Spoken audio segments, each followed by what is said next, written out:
আসসালামু আলাইকুম ওয়া রাহমাতুল্লাহি ওয়া বারাকাতুহু। আল্লাহ পাকের শুকর আদায় করছি। আল্লাহ পাক রব্বুল আলামিন অনেক বছর পরে আমরা কোরআনের কথা বলতে হৃদয়ে কোনো আর ভয় আমাদের অন্তরে নাই, ঠিক কি না? আগে কিন্তু আমরা অন্তরে ভয় থাকলেও কিন্তু ছেড়ে দিই নাই, কথা বলে গেছি। কিন্তু আজকে আমরা ওপেন ভাবে কোরআনের কথা বলতে পারতেছি, সেজন্য কালিমাতু শুকর আদায় করি আলহামদুলিল্লাহ।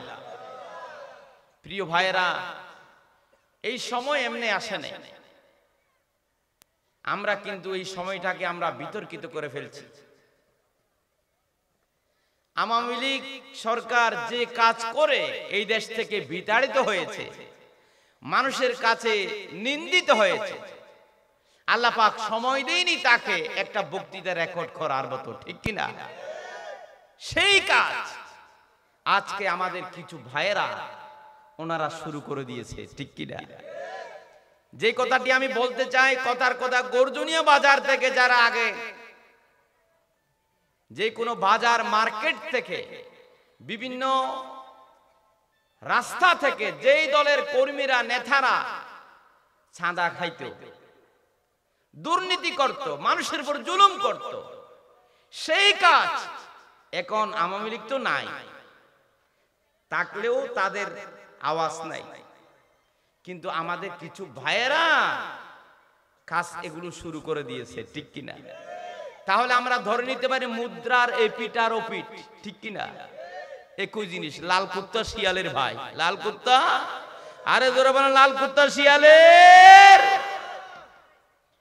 গোটা মুসলিম উম্মাহ যদি শান্তি খুঁজে পেতে হয় ইসলামের ছায়াতলে, আল্লাহর কোরআনের ছায়াতলে, কোরআনের আদর্শ পালন করা ছাড়া, রাসূলের কথা মানা ছাড়া, ইসলামের ছায়াতলে আসা ছাড়া শান্তির কোনো ঠিকানা মানবতার জন্য নাই, ঠিক কিনা?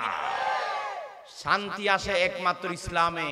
ইসলামের জ্ঞানে যারা জ্ঞানী, যারা ইসলাম সম্পর্কে ধারণা রাখে, রাসূলুল্লাহর জীবন যারা ধারণ করেছে, সেই মানুষগুলো তাদের কাছেই শান্তি থাকতে পারে। আর কোন মানুষের কাছে শান্তির আশা করা যায়? আমাকে একটি বিষয় ওনারা দিয়েছেন, বিষয়টা হলো খুব গরম বিষয়। এগুলো আমারে না দিলে ওরা পারত। ঢাকার মেহমানকে যদি দিত, উনি কিছু কথা বলে গেলে অন্তত পক্ষে তেমন বেশি উনি সমালোচিত হতো না। আমাকে একটি বিষয় দিয়েছেন, রেসালতের মিশন এর প্রধান প্রতিপাদ্য সার্বভৌম ক্ষমতার মালিক আল্লাহ। সার্বভৌম ক্ষমতার মালিক আল্লাহ। যুগে যুগে তার প্রমাণ ফেসিস্ট, ছৈরাচারী, ধরাশয়ী। এই পৃথিবীতে যারা ফেসিস্ট, যারা জালেম যারা ছিল, আল্লাহ তাদেরকে ছেড়ে দেয়নি, আল্লাহ তাদেরকে ধরেছে, ঠিক কিনা? এই কথাটা আমারে বলার জন্য বলছে। তাহলে আমার আলোচনার বিষয় হলো হাসিনা গেছে, আমরা আসি, এই বিষয়ে আলোচনা, ঠিক কিনা? হাসিনা কেন গেল, আমরা কেন পেলাম, কে হাসিনাকে ভাগাইয়া দিল, আর আমাদেরকে এই বিজয় কে দান করলো, ঠিক কিনা? সম্মানিত বন্ধুগণ, এরপরে আরো ব্যাখ্যা করে দিয়েছেন ওনারা। পবিত্র কোরআন মজিদে যে সকল ক্ষমতাসীন স্বৈরাচারীকে আল্লাহ ধরাশয়ী করেছেন, তার বিধান সার্বভৌম ক্ষমতা প্রয়োগের দর্শন দেখা যায় ঘটনাস্থলে কুন ফায়াকুনের হুকুম তামিল বা কার্যকর। তার মানে হচ্ছে আল্লাহ পাক যখন কোন ব্যাপারে কুন ফায়াকুন বলে, সাথে সাথে সেটা হয়ে যায়, ঠিক কিনা? এরপরে বলছেন, ক্ষমতায় গেলে মানুষ মনে করে সর্ব সেবা, সেই সেরা, যা ইচ্ছা তা করতে পারবে, আর কেউ না। আল্লাহ এর সার্বভৌম ক্ষমতা প্রয়োগ থেকে শিক্ষা গ্রহণ। এজন্য আমি কোরআনে কারীমের দুইটি আয়াতে কারীমা পাঠ করেছি। একটি হচ্ছে ওয়ালিল্লাহি ইজ্জাতু ওয়া লিরাসূলিহি। আল্লাহ কোরআনে বলছেন, আমার তো আয়াতের অর্থ করতে ভয় লাগছে। আলহামদুলিল্লাহ আমাদের গর্জনিয়াতে এত বড় একজন আলেম আল্লাহ পাক আমাদের জন্য রেখেছেন। আমরা আজকে মঞ্চে পেয়েছি, আমাদের আজকের মাহফিল দেখে আমরা দোয়া করি আমাদের হুজুরের হায়াতকে আরো দারাজ করুক, সকলে বলে আমিন। উনি তো ছাত্র পড়াতেন না, উনি শিক্ষক হয়ে পড়াতেন, নিচে কোনো ক্লাস ছিল না। ওনার সামনে কেউ তাফসীর করতে পারবে না, এমন কোন হুজুর ঢাকা থেকে এই বাংলাদেশে আসতে পারবে না। আমার হুজুরের সাইফুল হুজুরের সামনে তাফসীর করবে এমন ভেড়া নাই। এমনি সবাই আন্তর্জাতিক মুফাসসিরে কোরআন, ঠিক কি না? তারপরও আমি হুজুর যদি দোয়া করে আমি বলতে চাই যে আয়াতে কারিমাটি ধরেছি সেটা হচ্ছে একটু বুঝার চেষ্টা করেন। ওয়ালিল্লাহি ইজ্জাতু, আল্লাহ বলছেন ইজ্জত সম্মান এটা আল্লাহর জন্য। ওয়ালি রাসূলিহি, ইজ্জত সম্মান আল্লাহর রাসূলের জন্য। এরপর আল্লাহ বলছেন ওয়ালিল মুমিনিন, ইজ্জত সম্মান এটা মুমিন যারা ঈমানদার যারা তাদের জন্য, ঠিক কি না? ওয়ালাকিন্নাল মুনাফিকিনা লা ইয়ালামুন, মুনাফিকরা এগুলো বুঝতে পারতেছে। আল্লাহ পাক রব্বুল আলামিন এই আয়াতে কারিমার ভিতর আমাদেরকে ক্লিয়ার করে দিয়েছেন এই দুনিয়ার মানুষ ইজ্জত সম্মান আমি আল্লাহর জন্য। আমি আল্লাহকে কেউ যদি দুনিয়া থেকে বিতাড়িত করে দিতে পারে, আমার নাম নিচ্ছিন্ন করে দিতে চায়, আল্লাহর নাম দুনিয়াতে রাখবো না এমন যদি চায়, আমি যে রাসূল প্রেরণ করেছি সেই রাসূলকে কেউ যদি মেরে ফেলতে চায়, সেই রাসূলকে যদি নির্যাতন করতে থাকে, সেই রাসূলের উপরে জুলুমের স্টিমার রোলার চালায়, আর আমার রাসূলের উপরে আমি আল্লাহর উপরে যারা ঈমান এনেছেন, যারা আল্লাহ এবং আল্লাহ রাসূলের উপরে বিশ্বাস করেছেন তাদেরকে বলা হয় মুমিন। আর মুমিনুন যারা রয়েছে ওয়ালিল মুমিনিন, মুমিনদের উপরে ঝড় তুফান যদি আসে, যদিও বা কষ্ট হয়, আল্লাহ বলেছেন চূড়ান্ত বিজয় হবে আমি আল্লাহর, চূড়ান্ত বিজয় হবে আমার রাসূলের, চূড়ান্ত বিজয় হবে মুমিন সমাজের, ঠিক কি না?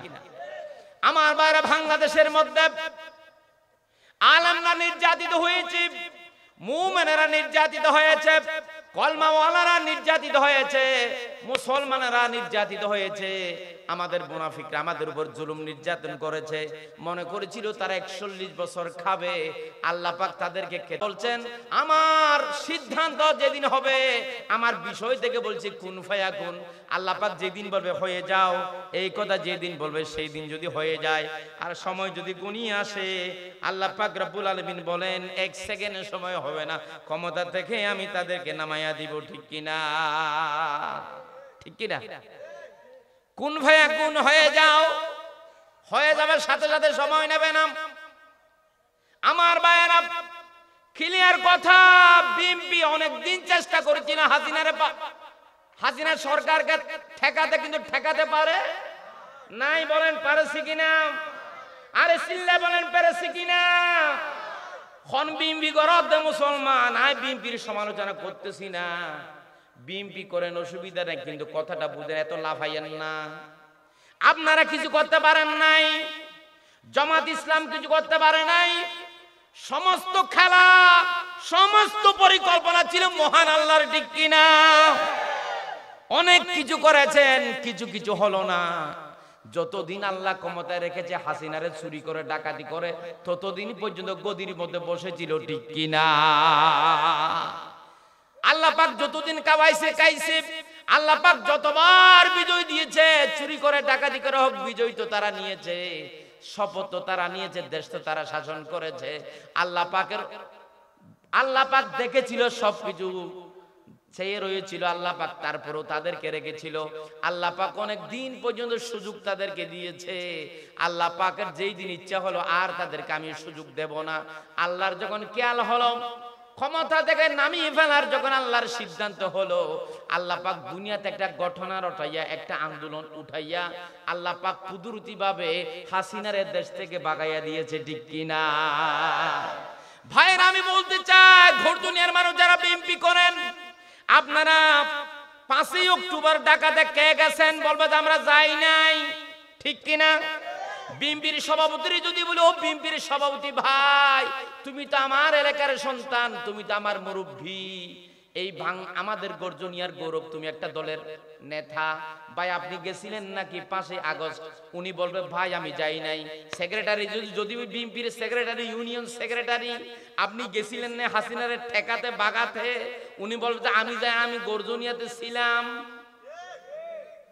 জামাতের সভাপতি যদি বলি, ও জামাত ইসলামের সভাপতি আপনি গেছিলেন কিনা? উনি বলে ভাই আমি যাইনি, আমি মাঝির কাটাতে ছিলাম। এখন প্রশ্ন হলো কাজগুলো কে করলো? ময়দানের মধ্যে আমাদের ছাত্র শিবিরের ওই এলাকাতে যারা বিএনপি জামাতের ভাইরা ছিল তারা মিলে আন্দোলনের মধ্যে ঝাঁপিয়ে পড়েছে। পুরা ঢাকার রাজপথের মধ্যে হঠাৎ করে আল্লাহ পাক কুদরতি ভাবে সিদ্ধান্ত নিয়েছেন, চতুর্দিকে সমস্ত গলিতে মানুষগুলো এসে গেছে। এসে যাওয়ার কারণে চতুর্দিক থেকে দেখতেছে মানুষ আর মানুষ, কোনো গলি খালি নাই, সব মানুষে ভরে গেছে, ঠিক কিনা? এটা বোঝানোর জন্য আপনাদেরকে বদরের মাটি নিতে হবে। আমার ভাইরা, বদরের যুদ্ধে রাসূলুল্লাহ সাল্লাল্লাহু আলাইহি ওয়াসাল্লাম সিজদায় পড়ে যখন আল্লাহর রাসূল যখন কান্নাকাটি করছিলেন, আল্লাহ পাক রব্বুল আলামিন নবীরে বলছে, হে নবী, আমি আসমান থেকে ভয় পাইয়েন না, আমি আসমান থেকে 1000 ফেরেশতা নাজিল করব। আল্লাহু আকবার। এরপর আল্লাহর নবীকে আর বললেন, হে আমার নবী,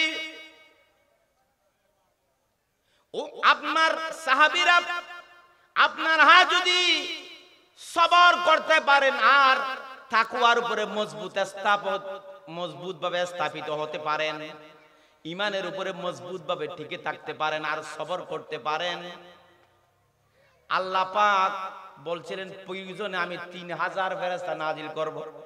আল্লাহু আকবার। কয় হাজার? একের পর এক আয়াতগুলো নাজিল হলো।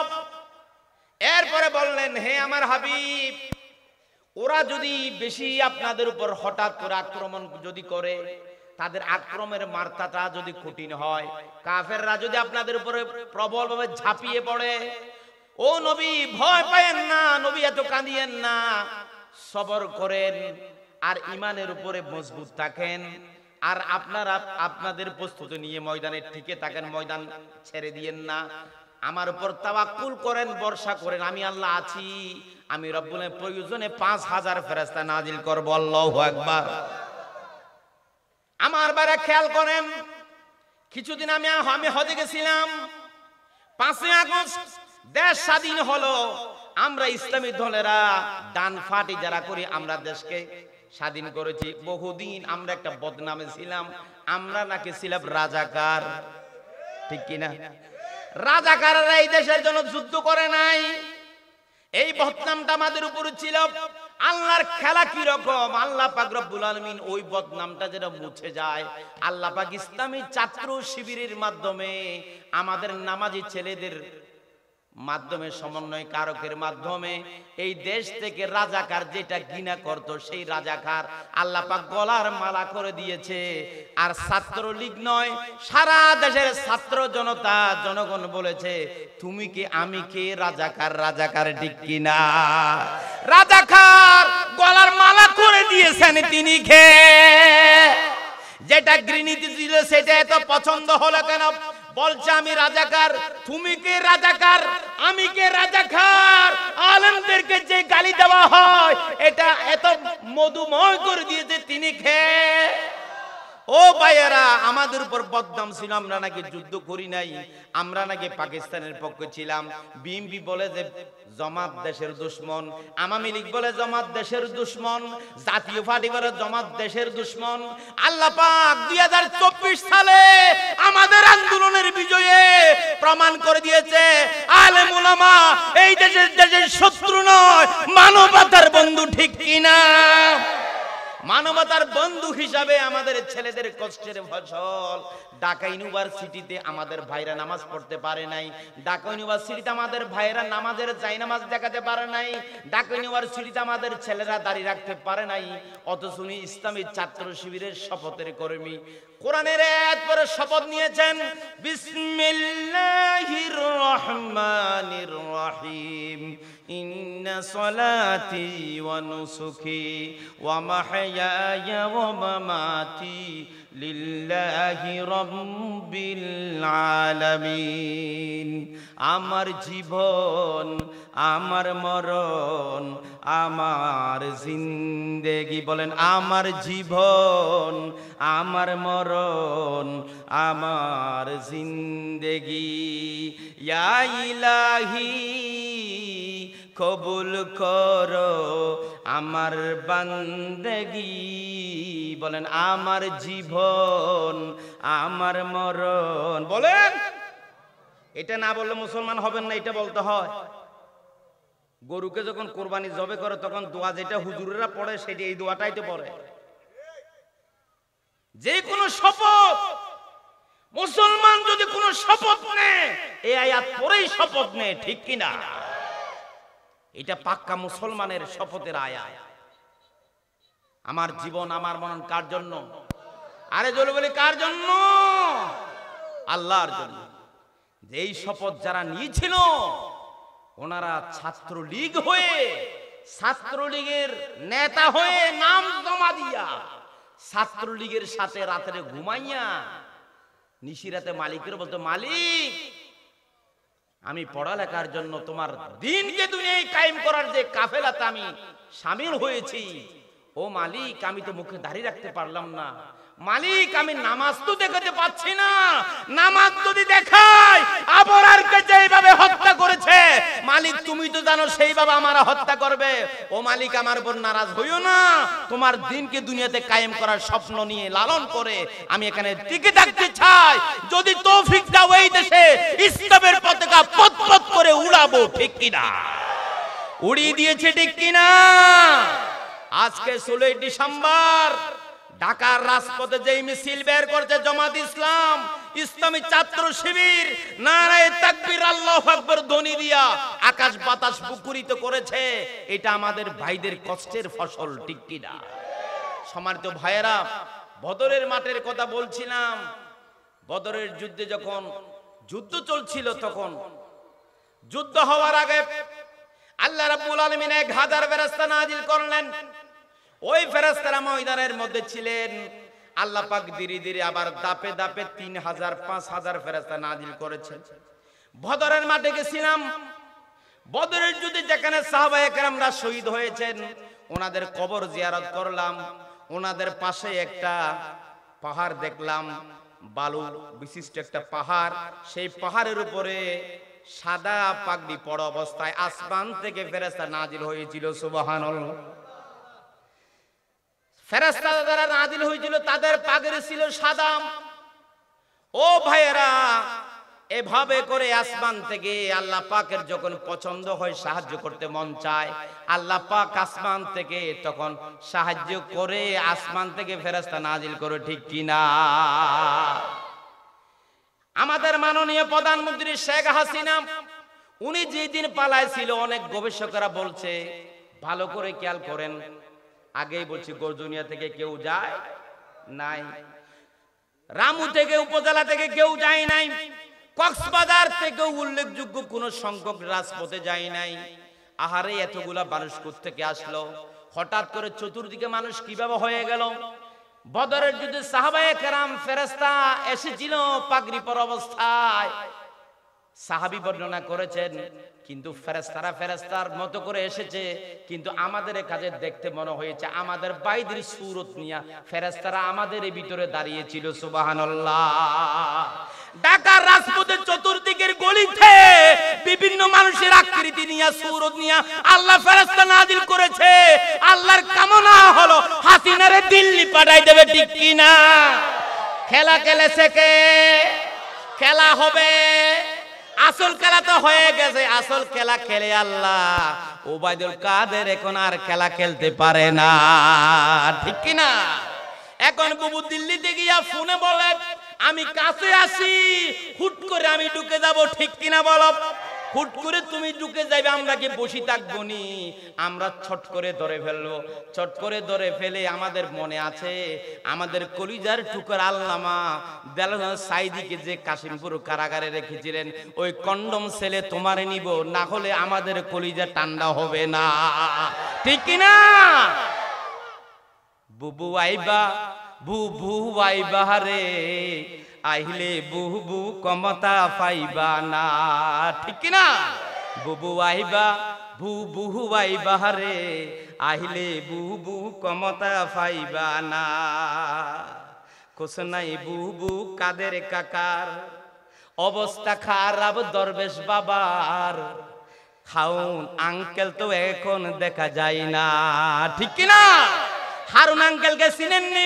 আলেম ওলামারা যারা নির্যাতন করেছিল রিমান্ডের নামে, যারা কোমরের মধ্যে রশি বেঁধেছিল, আলেম ওলামাকে বিভিন্ন ধরনের ইনজেকশন করেছিল, ও ভাইয়েরা আলেম ওলামাকে কোরআন শরীফ নিজে বুকে নিয়েছিল, ওই কোরআন শরীফ ফেলে দিয়েছিল হারুন্যারে এখন আর দেখা যায় না, ঠিক কি না?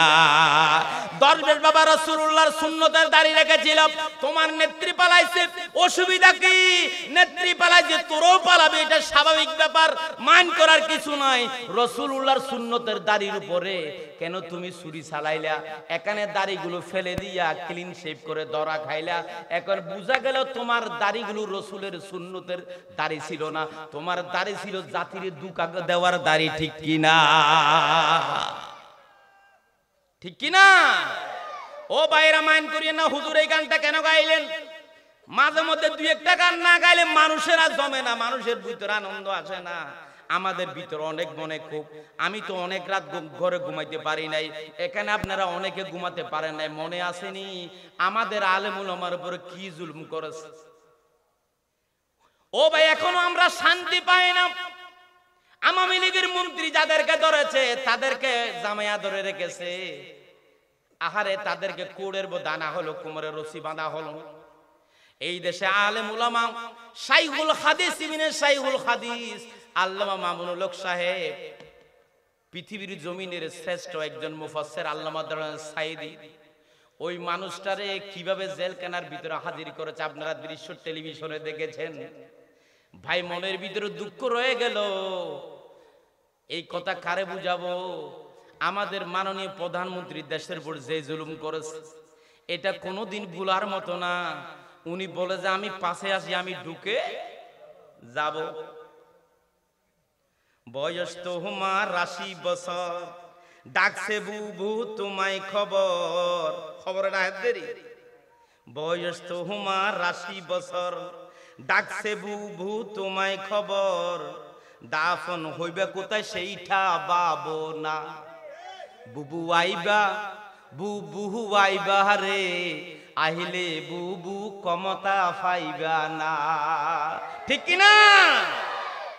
ও ভাইরা যে কথাটি বলতে চাই, বদরের যুদ্ধে ফেরেশতারা নাজিল হয়েছিল, ফেরেশতা আল্লাহ পাক কিন্তু পাগড়ি পার অবস্থায় নাজিল করেছিল।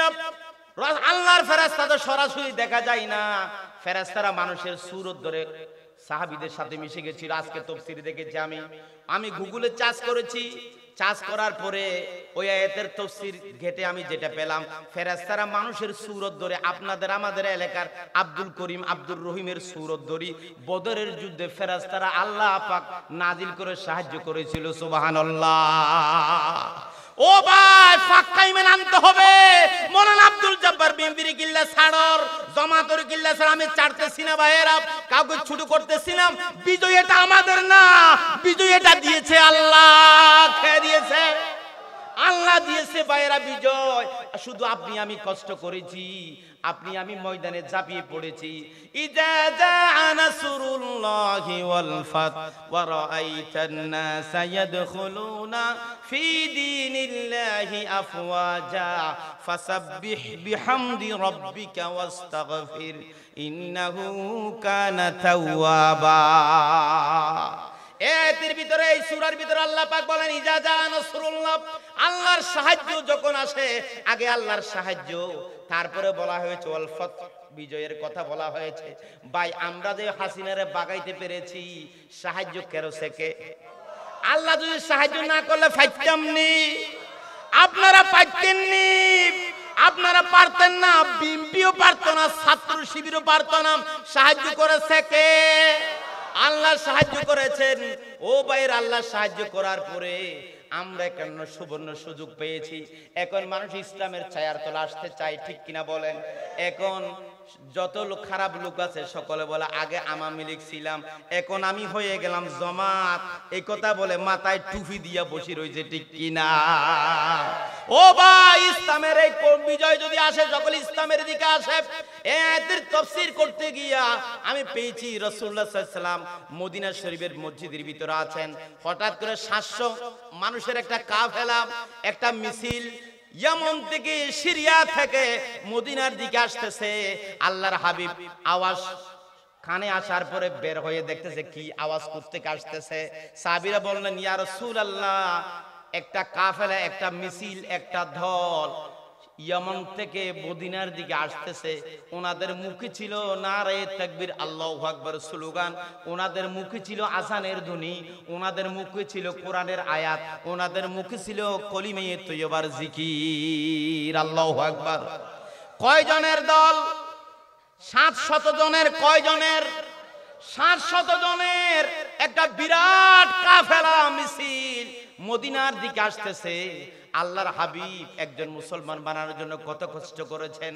ইসলামের সুদিন যখন এসেছে, ইসলামের ছায়ার তলে দলে দলে যখন লোক আসতেছে, 2 বছর মক্কা বিজয়ের 2 বছর পর, মক্কা বিজয়ের 2 বছর পর ওই কাফেলা যখন আসলেন, আল্লাহর রাসূল অনেক বেশি খুশি হয়ে গেলেন।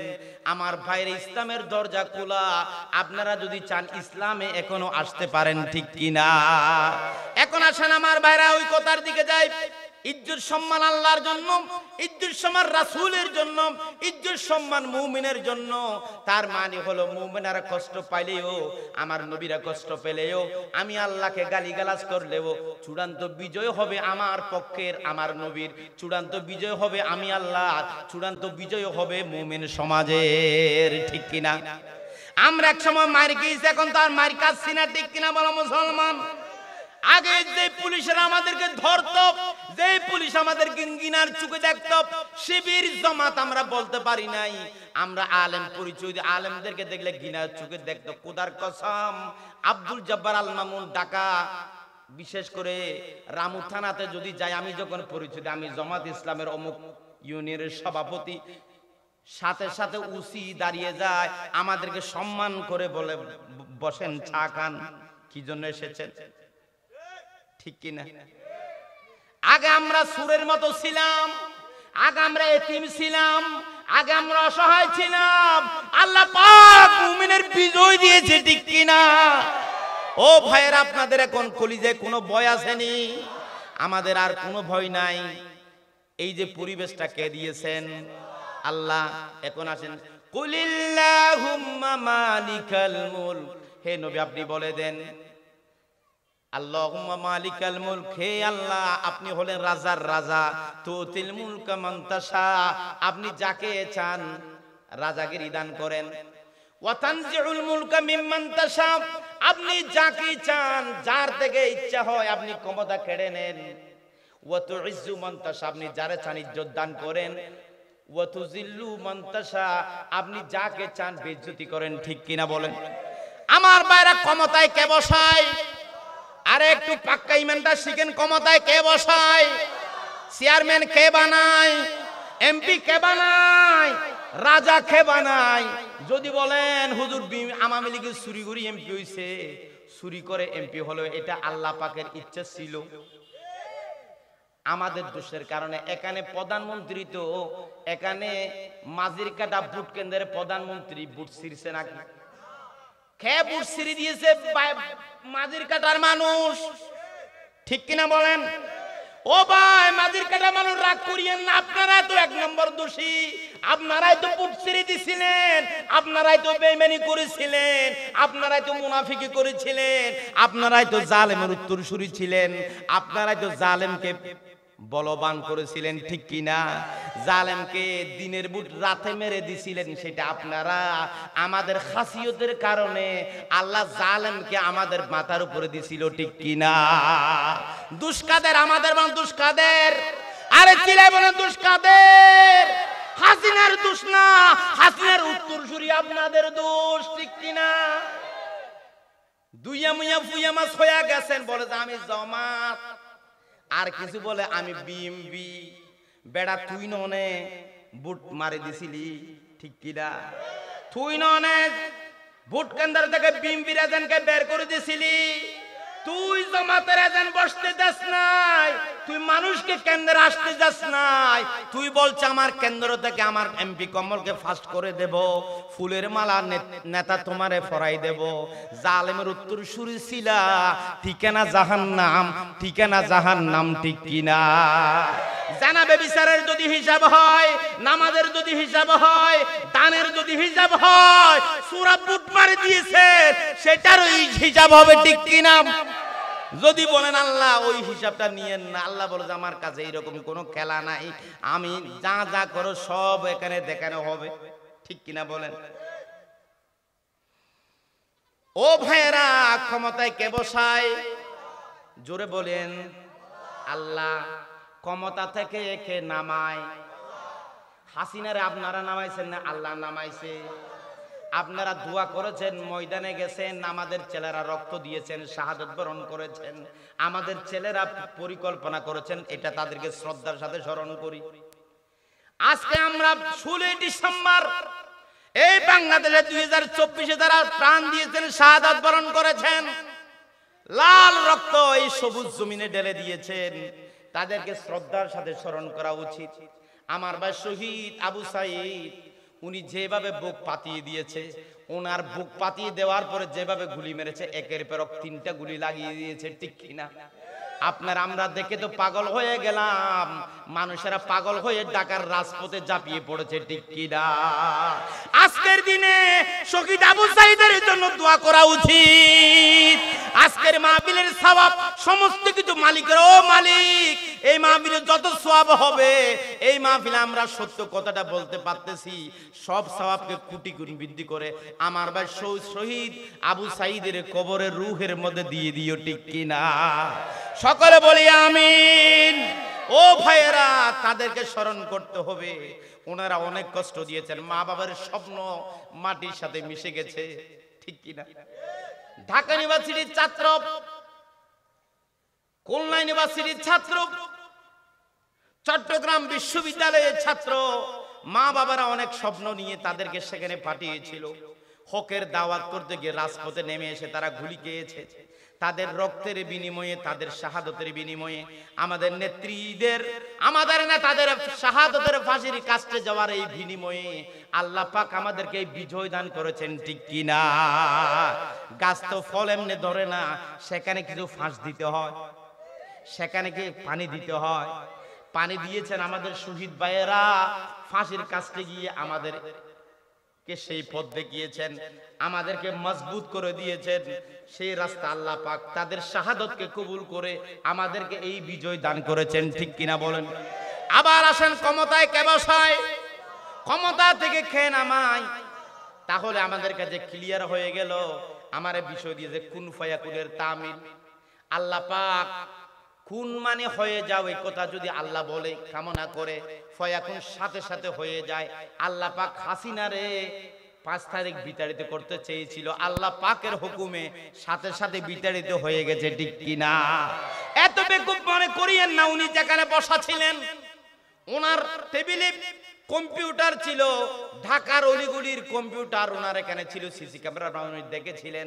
উনি টেরো পাই নাই চতুর্দিকের গলিগুলো মানুষ আর মানুষ, মানুষ আর মানুষ, উনি কল্পনাও করতে পারে নাই। আল্লাহু আকবার। ও ভাই, আপনি যদি সেনাবাহিনীর সাথে আপনি যদি বৈঠক করেন, কথা বলার সুযোগ হয়, ওনারা জিজ্ঞাসা করতে পারেন আপনারা দায়িত্ব পালন করেছেন, এত লোক কেমনে জড়ু হলো? বলে যে আমরা টেরো পাই নাই ভাই, আমরা সগুর বালফিটা ফিরানোর আগে এত লোক কেমনে হয়ে গেল, আমরা টেরো পাই নাই। প্রধানমন্ত্রীও টেরে পাই নাই, আমি সেনাবাহিনীও টেরে পাই নাই, কোন গোয়ান্দা ফুয়ান্দা টেরো পাই নাই। খেলা খেলে দিয়েছে আল্লাহ, খেলা খার আল্লাহর, আল্লাহর খেলা কেউ ধরতে পারে নাই, ঠিক কিনা? ওয়াতুইজ্জু মান তাশা ওয়া তুযিল্লু মান তাশা, আল্লাহ পাক ইজ্জত দেন, আল্লাহ পাক বেইজ্জতি করেন।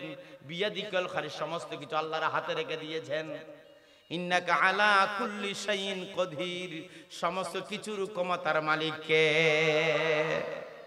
এখন আসেন আমার ভাইয়েরা, আন্নাল কুওয়াতা লিল্লাহি জামিআ, সমস্ত ক্ষমতার মালিক হলো আল্লাহ। কোরআনের আয়াত।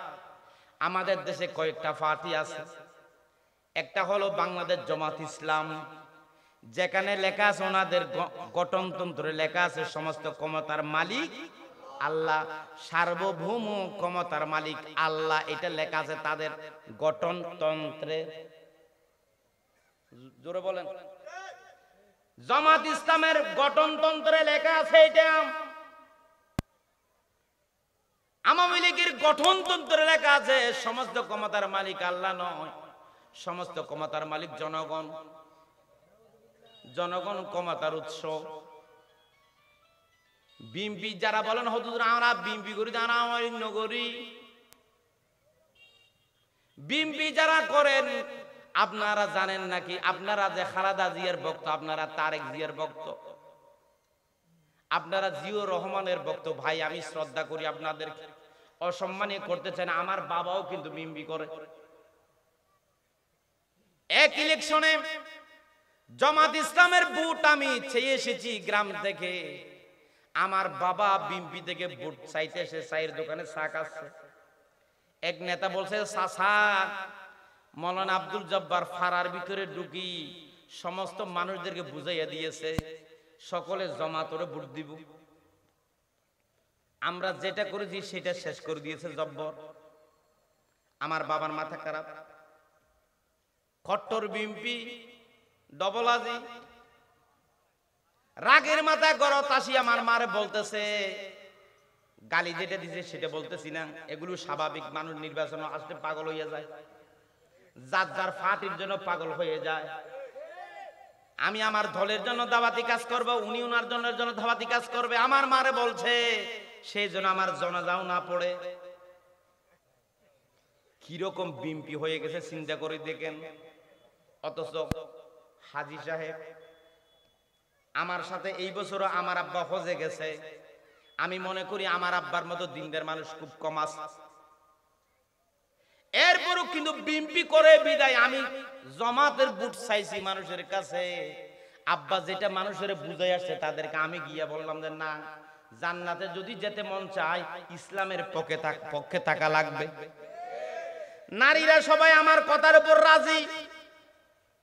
জামাইয়ের সারা রাত বিবির পড়ালেখা করাইছে, এরে দেখো আমার নেতার ভোট দিও। আমি এই পার্টি করি, সেই পার্টিতে ভোট দিও।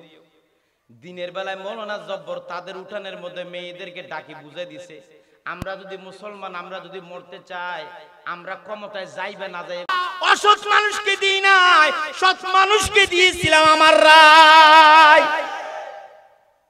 এই কারণে আপনি জান্নাত পাবেন। আর যদি অসৎ মানুষকে যদি রায় দেন, ভেনামাজিকে রায় দেন, মদদিকে রায় দেন, ধর্মনিরপেক্ষ মতবাদকে রায় দেন, জাতীয়তাবাদকে রায় দেন, ঠিকানা জাহান্নাম। আপনি জালেমকে সহযোগিতা করেছেন। এটা যখন বুঝাই দিলাম সেটা আমার বাবার কানে এসেছে। রাগ করে বলছে এটা কিন্তু এখন ফরানো তুবারে বেশি দিতে পারে মৌলানা আব্দুল জব্বারের ডবল আজি আর বাপে এখনো দেখতে পারে। আসার সময় বাড়ি থেকে এসেছি, বাবারে বলছে বাবা আমি যাচ্ছি, ওফুদ যা। একথা বলে আমার বাবা দোয়া করে দিছে। আল্লাহর খানায় কাবায় হুইল চেয়ার নিয়ে মক্কা মদিনায় আমি আমার বাবারে হজ করাইছি। মদিনা শরীফ আমি হুইল চেয়ার নিয়ে এক খাইও মারতে পারে না, সব হুইল চেয়ার নিয়ে করাইছি। ওই হুইল চেয়ার এটা দেশে নিয়ে এসেছি। আল্লাহু আকবার। ও ভাই নিজেরে ধন্য মনে করে আমার বাবারা যে মক্কায় ঘুরাইতে পেরেছে কোরআন নাজিলের জায়গায়। যেই কথাটা বলতে বাবার সমালোচনা করছি না ভাইরা, বুঝাতে চাই আমরা যারা ইসলামী আন্দোলন করি, আমরা যারা আল্লাহর পার্টি করি, হিজবুল্লাহ আল্লাহর দল করি, আল্লাহর সন্তুষ্টির জন্য কাজ করি, আমরা তো ইসলামের পক্ষে থাকবো। আমরা যারা মরণকে বিশ্বাস করি, আমরা যারা কবরকে বিশ্বাস করি, আমরা যারা হাসরকে বিশ্বাস করি, আমরা যারা আল্লাহর সামনে যেতে হবে সেটা বিশ্বাস করি, আমরা ইসলামের পক্ষে ছাড়া অন্য পথে যেতে পারি না। ঠিক কিনা আমার ভাইয়েরা? আবার আসেন, আন্নাল কুওয়াতা লিল্লাহি জামিআ, কোরআনের আয়াত। আল্লাহ পাক বলছেন সমস্ত ক্ষমতার মালিক কে? চিল্লাই বলেন পিছনের ভাইরা কে? ও ভাইরা মন খারাপ করিয়েন না ভাই, আমার মতো মানুষ আর ভাবেন না। এভাবে করে মিষ্টি মিষ্টি করে এভাবে করে ক্লিয়ার করে বলবে না। ঢাকার হুজুর আসি একটা ঘটনা বলবে, ঠিকঠাক বলে চলে যাবে। আমি তো ক্লিয়ার করে দিলাম আপনাদেরকে সমস্ত ক্ষমতার মালিক কে? কোরআনের আয়াত, এটা কোরআনের আয়াত, এটা জব্বর মোলের ওয়াজ, এটা কোরআনের আয়াত। আন্নাল কুওয়াতা লিল্লাহি জামিআ, সমস্ত ক্ষমতা আল্লাহর জন্য। আল্লাহ পাক সমস্ত ক্ষমতার মালিক, এটা স্বীকার করতে হবে। এখন আসেন, এই কথাটা লেখা আছে জামাত ইসলামের ম্যানুয়ালে, এই কথাটা লেখা নাই আওয়ামী লীগের গঠনতন্ত্রে, এই কথাটা লেখা নাই বিএনপির গঠনতন্ত্রে। ভাই, আমি যদি মুসলমান হই, আমি যদি একজন আল্লাহ ওয়ালা হই, আল্লাহর বান্দা হই, নবীর উম্মত হই, যেখানে আল্লাহ সমস্ত ক্ষমতার মালিক লেখা আছে, সেই পথে যাওয়া আমার উপরে ফরজ, ঠিক কিনা? অন্য পথে যাওয়া মানে কোরআনের ওই আয়াত না মানা, ঠিক কিনা বলেন? ও ভাইয়েরা, নামাজ আপনারা পড়তে রাজি, রোজা আপনারা পড়তে রাজি, সুদ কিন্তু আপনারা ছাড়তে রাজি না। এটা হবে না। আপনি সব মানতে রাজি, ইসলামী রাজনীতি মানতে রাজি না, হুজুরদেরকে ক্ষমতায় পাঠাতে রাজি না। আল্লাহর দিন দুনিয়ায় কায়েম হোক, কোরআন অনুযায়ী এই দুনিয়াটা চলুক, সেটা যদি কামনা না করে, আল্লাহর কসম আপনি পাক্কা ঈমানদার না। ফাঁকা না, ছোট ইমানদার নয়। তারা ইসলাম দুনিয়াতে কায়েম হোক, সেটা কলিজার ভিতর থেকে যদি না চান, এটা যদি পছন্দ না করেন, আল্লাহর কসম বলছি আপনি বেঈমান। শুধু মুনাফিক না, আপনি বেঈমান। আপনার ঈমান না, আপনি কুত্তার চেয়ে খারাপ, আপনি কাফেরের চেয়ে জঘন্য। আপনি আল্লাহর দিন দুনিয়াতে কায়েম হোক, সেটা অন্তর থেকে চান না। অন্তর থেকে চায় না ইসলাম কায়েম হোক, অন্তর থেকে চায় না কোরআনের সমাজ কায়েম হোক। আমার একটা আলোচনার বিষয় দিয়ে, যুগে যুগে নবীদেরকে কেন পাঠাইছে? যুগে যুগে নবীদেরকে পাঠাইছে আল্লাহর দিন দুনিয়াতে কায়েম করার জন্য। আল্লাহু আকবার। ও ভাই, কদিন বাঁচবো জানি না। সারা বাংলাদেশে আমি এভাবে করে কথা বলছি, আমার কথাগুলো রেকর্ড হচ্ছে। আজকে রাতের ভিতরে সারা ওয়ার্ল্ডে ছড়িয়ে যাবে। আমার অনেকে টার্গেট করেছে, হতে পারে যদি আল্লাহর হুকুম হয় কারো গুলিতে মরেও যেতে পারি। আমি কিয়ামতের ময়দানে বলতে পারবো রব্বুল আলামিন, স্পষ্ট ভাষায় প্রত্যেকটা মাহফিলে বলে দিয়েছিলাম, আপনি প্রত্যেকটা নবী, লক্ষ লক্ষ নবী পাঠিয়েছেন দুনিয়াতে তোমার দিনকে কায়েম করার জন্য। দিন কায়েম করা ফরজ, শুধু নামাজ ফরজ নয়, সবচেয়ে বড় ফরজ হলো আল্লাহর দিন দুনিয়াতে কায়েম করা। আল্লাহু আকবার। সবচেয়ে বড় ফরজ হলো আল্লাহর দিন দুনিয়াতে কায়েম করা, ইসলামী আন্দোলন করা, ইসলামী দলের মধ্যে শরীক থাকা, ইসলামী দলের সক্রিয় থাকা, আল্লাহর দলের জন্য কাজ করা, ইসলাম কায়েমের জন্য চেষ্টা করা, এটা হলো সবচেয়ে বড় ফরজ। নামাজ পাইয়েছেন তো অনেক পরে, এখানে আমার হুজুর আছেন। ও ভাই, যখন আল্লাহর নবী হলেন, মানুষদেরকে বললেন কুলু লা ইলাহা ইল্লাল্লাহ তুফলিহুন, মানুষদেরকে কলমার দাওয়াত দিলেন। কলমা পড়ার পরে বলছেন, যাও তুমি চলে যাও, আল্লাহ ছাড়া আর কোনো মাবুদ নাই, কোনো আইনদাতা বিধানদাতা নাই, আল্লাহ ছাড়া কোনো ইলা নাই। এই কলমাটা পরে তাদেরকে ছেড়ে দিয়েছে, ঠিক কিনা বলেন? শুধু রেজিস্ট্রেশন করে দেন, নামটা মুসলমানের খাতায় তুলেছে, কোনো আমল দেয় না। রোজা তখন ছিল না, নামাজ তখন ছিল না রে ভাই, ঠিক কিনা বলেন? ও ভাইয়েরা, ক্লিয়ার করে বুঝাই দিতে চাই, যখন রসুল দুনিয়াতে রসুল ছিলেন, মুসলমান ভাইদেরকে, সাহাবায়ে কেরামকে যখন কলমার দাওয়াত দিয়ে সাহাবী বানালেন, মুসলমান বানালেন, তখন তারা তো কিন্তু দিন কায়েম তারা চোখে দেখে নাই, ঠিক কিনা? আরে মক্কাতে যারা পিটা খেয়ে মারা গেছেন, মক্কাতে যারা শহীদ হয়ে গেছে, মক্কাতে যারা এমনি স্বাভাবিক মৃত্যু হয়েছে, মদিনার ইসলামী রাষ্ট্র তারা দেখে নাই, উহুদের যুদ্ধ পর্যন্ত বাঁচে নাই, বদরের যুদ্ধ অনেকে মারা গেছে, উহুদের যুদ্ধ দেখে নাই, উহুদের যুদ্ধে মারা গেছে, অন্যান্য যুদ্ধ দেখে নাই, ইসলামী স্টেজ যে কায়েম হলো মক্কা বিজয় তারা দেখে নাই। কোরআন অনুযায়ী নবী মদিনা শরীফের মধ্যে আল্লাহর নবী কোরআন অনুযায়ী দেশ চালিয়েছেন, সেটা অনেক সাহাবী দেখে নাই, অনেক মুসলমান ভাইয়েরা তারা দেখে নাই, আগে ইন্তেকাল করেছে। তাদের জীবন বৃথা নাকি? তারা দিনের জন্য কাজ করেছে, তাদের জীবন সফল, ঠিক কিনা? ঠিক কিনা?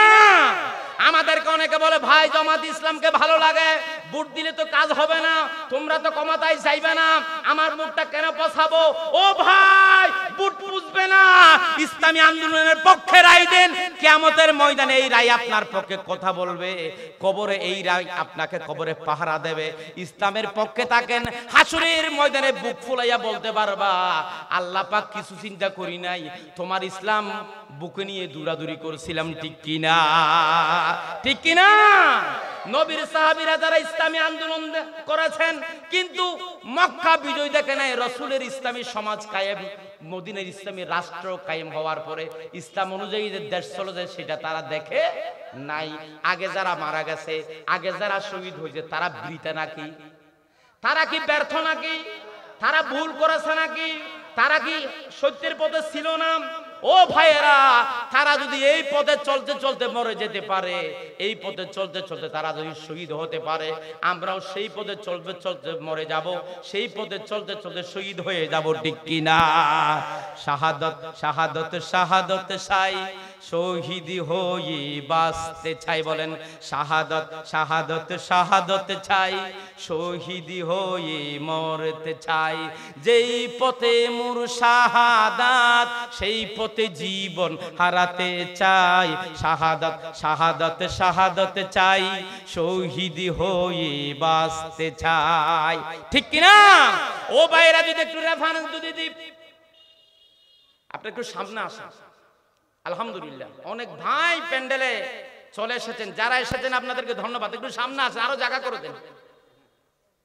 আজকে আমার বেশি ভালো লাগছে, আমার পিছনে আমার পাশে বসে রয়েছেন একটা আমার উস্তাদ, আর একটা হলো উস্তাদের উস্তাদ আমি সাইফুল হুজুরকে পেয়ে আমার অনেক ভালো লাগছে। ভাইরা, আমি বলতে চাই পৃথিবীর জমিনের শ্রেষ্ঠ একজন সাহাবী আব্দুল ইবনে মাকতুম। আব্দুল ইবনে মাকতুম হলো অন্ধ সাহাবী, কালো সাহাবী, অন্ধ সাহাবী আব্দুল ইবনে মাকতুম। আরে অন্ধ সাহাবী, উনি আল্লাহর কাছে এত প্রিয় সাহাবী ছিল, উনি রাসূলুল্লাহর দরবারে একদিন আসলেন। আপনারা জানেন রাসূলুল্লাহ ইসলামের প্রথম যুগে যখন দাওয়াতি কাজ করছিলেন, গরিবের দাওয়াত যখন দিয়েছে, গরিবেরা সহজ ইসলাম গ্রহণ করে ফেলেছে, বড় বড় শিক্ষিত লোকেরা ইসলাম গ্রহণ করতে চায় না। আবু জাহেল মুহাম্মদের কথা শুনে না, উতবা মুহাম্মদের কথা শুনে না, সাইবা মুহাম্মদের কথা শুনে না, শিক্ষিত মানুষেরা পয়সাওয়ালারা মুহাম্মদ সাল্লাল্লাহু আলাইহি সাল্লাম, অথচ আত্মীয় তাদের কথা তার কথা শুনলো না, কলমা পড়লো না। একদিন রাসূলুল্লাহ আবু জেহেলকে গিয়ে বললেন, চাচাজি, ও চাচা, আপনারে সম্মান করি, আপনি আমার অনেক আদর করেন, চাচা আপনার সাথে একটু কথা বলতে চাই, আমি যেই ধর্মটা প্রচার করি সেটা আপনার একটু বলতে চাই, আমার একটু সময় দিবেন নাকি? বলছে, মোহাম্মদ, তোমার দরবারে লেগ মানুষের আনাগুনা আছে, তোমার দরবারে খানা মানুষের আনাগুনা আছে, তোমার দরবারে গরিব মানুষেরা বসে, আমি বড় পয়সাওয়ালা লোক, ফ্যান ফুজ্জা মানুষ, সেন মারইয়া মানুষ, আমি কেমনে সেখানে যাব? আমার সাথে তারা মানাবে নাকি? আমার একটা ক্লাস আছে, আমার একটা শ্রেণীভেদ আছে, আমি সম্মানী মানুষ, আমি বিয়াফি মানুষ, আমি মর্যাদাওয়ালা মানুষ, আমি সর্দার মানুষ, আমি নেতা মানুষ, রাজা মানুষ, তাদের গরিবের সাথে বসতে পারবো না। এই কথা বললে রাসূলুল্লাহ বললেন, ও চাচা, আপনি যদি বলেন সেই দিন আমি গরিবের আসতে মানা করে দেব, অন্ধ মানুষ আসা বন্ধ করে দেব, আমি নিষেধ করে দেব, এরপরও আপনি আমার একটা সময় দেন। আহারে, খেয়াল করেন রাসূলুল্লাহ দাওয়াত দেওয়ার জন্য কি কষ্ট করেছেন। উনি যেই শর্ত দেন সেই শর্ত মেনে নিয়েছিল। আল্লাহু আকবার। হারিসুন আলাইকুম, আল্লাহ রাসূল ইমানদার বানানোর জন্য লুবি ছিলেন। আল্লাহু আকবার। ও ভাই, আশ্চর্য হবেন, আল্লাহর হাবিব বললেন, ও চাচাজি, আবু জেহেলকে বললেন, চাচাজি, আপনি আমার সময়টা দেন, ইসলামের একটু কথা বলবো, ভালো লাগলে গ্রহণ করবেন, না হলে নাই। এই কথা যখন বললেন রাসূলুল্লাহ সাল্লাল্লাহু আলাইহি ওয়াসাল্লাম রাজি হলেন। কি হলেন? আবু জাহেল বলেন, ঠিক আছে, কিন্তু গরিব আমাদের সাথে যখন কথা বলবো ওই মিটিং এ কিন্তু গরিব আসতে পারবে না, ল্যাং মানুষ আসতে পারবে না, অন্ধ মানুষ আসতে পারবে না, লেডা মানুষ আসতে পারবে না, সব বিএভি মানুষেরা আমরা কথা বলবো, তখন গরিবেরা বাদ। রাসূলুল্লাহ কিছুক্ষণের জন্য মেনে নিয়ে, সাসারে গরিবের বাদ দেব, আপনি আসবেন। আল্লাহর হাবিব সাল্লাল্লাহু আলাইহি ওয়াসাল্লাম আবু জেহেলের সাথে কথা বলছিলেন, এমন সময় এশারের পরে রাসূলুল্লাহ সাল্লাল্লাহু আলাইহি ওয়াসাল্লাম সূরা রহমান তেলাওয়াত করছিলেন। আব্দুল ইবনে মাকতুম পাহাড়ের উপরে ওনার ঘর, কোরআনের আওয়াজ যখন শুনেছে, উনি ওই পাগলা দূরে দূরে রাসূলুল্লাহর দরবারে হাজির হয়ে গেছে। আমাদের দেশে কিছু মানুষ আছে মাইকের আওয়াজ যদি শুনে আর তারে ধরে রাখতে পারে না, তাড়াতাড়ি দূরি দূরি প্যান্ডেলে চলে আসে, ঠিক কিনা? শিক্ষিত কিছু মানুষেরা আছে, ওই যে পুসানা বুড়ের দোকানে ফ্যান ফিন্দি সেন মারি এসেছে, কিন্তু প্যান্ডেলের বাহিরে বাহিরে ঘুরে, কিন্তু প্যান্ডেলে বসে না, প্যান্ডেলে ঢুকে না। বিয়াফি বিয়াফি বাপ, আমি তো আওয়াজ শুনতেছি, আমি সেখানে যালে দাম কমে যাবে। আর হযরত আব্দুল্লাহ ইবনে মাকতুম দূরে চলে এসেছেন, কোরআনের পাগল আব্দুল্লাহ ইবনে মাকতুম নবীজির পাগল। রাসূলুল্লাহর দরবারে এসে সালাম দিয়েছেন। সালাম যখন দিলেন, আল্লাহর নবী সেই দিকে খেয়াল করলেন, আব্দুল্লাহ ইবনে মাকতুম দেখলেন উনি অন্ধ, চোখ দুটা নাই, কালো। আবু জেহেল সেই দিকে তাকালেন আব্দুল্লাহ ইবনে মাকতুমের দিকে, তাকানোর পরে কোনা চোখে দেখতেছে, আর মুহাম্মদ তোমার সাথে কথা কেমন ছিল? গরিবেরা না আসার কথা, এখন তো দেখলাম এক আন্দাইয়া চলে এসেছে, অন্ধ লোক। আল্লাহর হাবিব সাল্লাল্লাহু আলাইহি সাল্লাম আব্দুল্লাহ ইবনে মাকতুমের সাথে আর কথা বললেন না, ওইদিকে তাকাইছিলেন। সালাম দেওয়ার পরে চেহারা ঘুরাইয়া আবার কথা শুরু করে দিয়েছে আবু জেহেলের সাথে। আল্লাহ পাকের সহ্য হলো না, ও নবী, যাদেরকে দ্বীনের দাওয়াত দেওয়ার জন্য বুঝাচ্ছেন, ওদেরকে না বুঝাইয়া আমার পাগল আব্দুল্লাহ ইবনে মাকতুমের সময় দিলে অনেক লাভ হবে। আল্লাহ নারাজ হয়ে গেলেন, আসমান থেকে 16টা আয়াত নাযিল করেছে আব্দুল্লাহ ইবনে মাকতুমের জন্য। আল্লাহু আকবার। কয়টা আয়াত? জোরে বলেন, কয়টা আয়াত? আদা সাহাবীর জন্য আল্লাহ পাক আয়াত নাযিল করেছে কয়টা? 16টা। তাহলে আন্দাইয়ারে পছন্দ করে কে? গরিবরে ভালোবাসে কে? ফ্যান পূজারে আল্লাহ ভালো নবাসে, সেন মাইয়ারে মারইয়ারে ভালো নবাসে, ফোন খুলতে ফিনইয়ারে ভালো নবাসে, ইংলিশ পড়ইয়ারে ভালো নবাসে। আল্লাহ ভালোবাসে কোরআনের প্রেমিককে, ঠিক কিনা? আল্লাহ ভালোবাসে ইসলামের পাগলকে, ঠিক কিনা? চোখ আল্লাহর কাছে কোনো ব্যাপার না, ল্যাং হলো অসুবিধা নাই। ইন্না আকরামাকুম ইনদাল্লাহি আতকাকুম, আল্লাহর কাছে মর্যাদা হলো তাকওয়া নিয়া, চোখ নিয়া নয়, পা নিয়া নয়, হাত নিয়া নয়। আল্লাহর কাছে দাম হলো বান্দার তাকওয়ার কারণে, ঠিক কিনা? নবীজিরে ধরে ফেলেছেন আল্লাহ। কয়টা আয়াত নাযিল করেছে? 16টা। এরপর থেকে রাসূলুল্লাহর দরবারে যখন আব্দুল্লাহ ইবনে মাকতুম আসতেন, আল্লাহর নবী আব্দুল্লাহ ইবনে মাকতুমকে বলতেন, আয় তোরে ডরাই। ইন কিছু নও বুঝিয়া, আয় তোরে ডরা হনহল দাদিরে দ এমপি বদি, আয় তোরে ডরাই। ও ভাই, রাসূলুল্লাহ আব্দুল্লাহ ইবনে মাকতুমকে সম্মান করে বলতো, ও আব্দুল্লাহ ইবনে মাকতুম ভাই, তোমার আমার বেশি ডর লাগে। তোমার থেকে চেহারা ঘুরানোর কারণে আল্লাহ আমারে ধরে ফেলেছে। পৃথিবীর জমিনে যতদিন পর্যন্ত বেঁচে ছিল আব্দুল্লাহ ইবনে মাকতুম, রাসূলুল্লাহ সাল্লাল্লাহু আলাইহি সাল্লাম আব্দুল্লাহ ইবনে মাকতুমকে বেশি সম্মান করতেন আর ওনারে পাশে বসাতেন। সুবহানাল্লাহ। ও আব্দুল্লাহ ইবনে মাকতুম, তোমার সাথে কথা না বলি নারাজ হয়ে যায় আল্লাহ। তোমারে যদি সেই দিকে না দেখলে নারাজ হয়ে যায় আল্লাহ। আব্দুল্লাহ ইবনে মাকতুম, আসো ভাই, আসো, কি হয়েছে তোমার? আসো, কি লাগবে তোমার? কি বলতে চাচ্ছ? তো মর্যাদা আছে না নাই? এই দামটা হলো তাকওয়ার দাম, ঠিক কি না?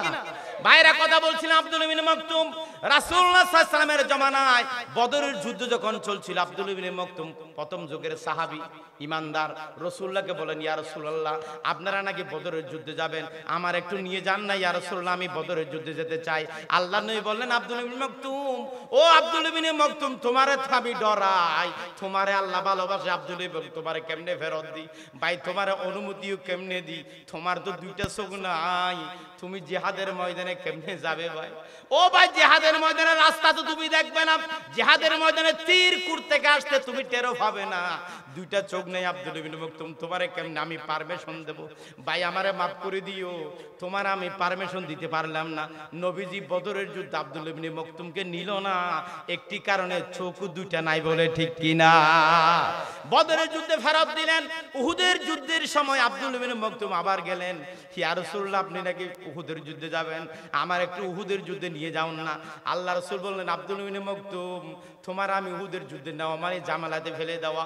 তোমার চোখ নয় বা আজ জিহাদের ময়দানের জন্য তুমি ফিট নয়, তুমি পারমিশন পাবা না, দয়া করে মনে কষ্ট নিও না, তুমি ঘরে চলে যাও। এই কথা বলে ওনারে রেখে গেলেন। রাসূলুল্লাহর যত যুদ্ধ করতে প্রত্যেকটা যুদ্ধে উনি জিহাদে যেতে চেয়েছে, রাসূলুল্লাহ নাই। এরপরে সাইয়েদনা আবু বকর সিদ্দিকের জামানায় যেতে, আবু বকর সিদ্দিকের জামানায় সাবার বললেন, খলিফাতুল মুসলিমিন আবু বকর, ভাই আবু বকর রাসূলুল্লাহ আমারে যুদ্ধের ময়দানে নেই ভাই, আমি তো বুড়া হইয়া গেছি রে ভাই, কইদিন বাঁচবো ভাই, আমার একটু তুমি একটু জিহাদের ময়দানে নাও না, তুমি নাকি মুসাইলামাতুল কাজ্জাবের সাথে যুদ্ধ করবা, ভাই আমার একটু সেখানে নাও না, জিহাদের মাঠে একটু শহীদ হওয়ার জন্য, ইসলামের জন্য যুদ্ধ করার জন্য আমি একটু জিহাদের ময়দানে শহীদ হতে চাই। উনি বললেন ভাই নবীজি তোমারে পারমিশন দেই নাই, আমি তোমারে পারমিশন দিতে পারবো না। উনিও পারমিশন দিল না। আবু বকর কোন যুদ্ধের মধ্যে ওনারে নিল না, রাসূলুল্লাহ নিল না। দিনই দিন বুড়া হয়ে যাচ্ছে কে? আব্দুল্লাহ বিনে মকতুম। বলেন আব্দুল্লাহ বিনে, আরে নামটা শিখেন, এটা অনেক বড় সাহাবীর নাম, এই নামটা ধরলেও গুনাহ মাফ হয়ে যাবে, এটা জাতা সাহাবী না। আব্দুল কাদের জিলানীর নাম জিকির করে অনেকে, ভাই এর চেয়ে বড় আল্লাহর ওলি হলো আব্দুল্লাহ বিন মকতুম। আল্লাহু আকবার। আব্দুল্লাহ বিন মকতুম জিহাদি তামান্না দিলের ভিতরে লালন করতেন, ইসলামী আন্দোলনের সক্রিয় কর্মী ছিলেন, কিন্তু চোখ দুটোটা ছিল না। প্রত্যেকটা জিহাদের ময়দানে যাওয়ার জন্য রাসূলুল্লাহর দরবারে ধর্ণা দিয়েছে, আবু বকর সিদ্দিকের দরবারে ধর্ণা দিয়েছে। হযরত ওমর রাদিয়াল্লাহু তাআলা আনহুর জামানা যখন এসেছে আবু বকরের পরে, ওমরের কাছে আব্দুল্লাহ বিন মকতুম এসেছে কাদেসিয়ার যুদ্ধের সময়। আসি বললেন আমিরুল মুমিনিন ওমর, আমি আব্দুল্লাহ বিন মকতুম এসেছি ভাই, বড় আর্জুনি এসেছি ভাই, হও উপর একটা কথা বলি, তুমি আমার ভাই ফেরত দিও না, আমার কথাটা রাখিও। রাসূলুল্লাহ সাল্লাল্লাহু আলাইহি ওয়াসাল্লামের সাহাবী ওমর আব্দুল্লাহ বিন মকতুমকে দেখে সম্মান করলেন। হো আব্দুল্লাহ বিন মকতুম ভাই, তোমারে নবী সম্মান করত, তোমার আবু বকর সম্মান করত, আমি ওমরও সম্মান করি ভাই, এদিকে আসেন ভাই, আমি একটা কথা নিয়ে এসেছি। কথাটা হলো আপনারা নাকি যাচ্ছেন কাদেসিয়ার যুদ্ধে, আমার একটু যুদ্ধের পারমিশন দাও না, আমি কয়দিন বাঁচবো, একটু শহীদ হতে চাই। আল্লাহু আকবার। কি হতে চাই? ও ভাই আমার এক পা তো কবরে চলে গেছে, আর এক পা দুনিয়ায় কয়দিন বাঁচবো, আমার কলিজার ভিতরে আরজু হলো আমি শহীদ হব। ভাই আমি কয়দিন বাঁচবো, আমার একটু পারমিশন দাও, নবীজির মতো আমারে ফেলে দিও না, ফেলে যাইও না, আবু বকরের মতো না করে দিও না, ফেলে যাইও না। ভাই ওমর আমারে তুমি মাহরুম করো না, আমার একটু পারমিশন দাও কাদেসিয়ার যুদ্ধে যাওয়া। আল্লাহু আকবার। আব্দুল্লাহ বিন মকতুম রাদিয়াল্লাহু তাআলা হযরত ওমরকে বললেন, ওমর বললেন ভাই তোমার তো চোখ নাই, যুদ্ধে যাওয়ার জন্য চোখ দরকার, তোমার তো চোখ নাই, কেমনে যাবা?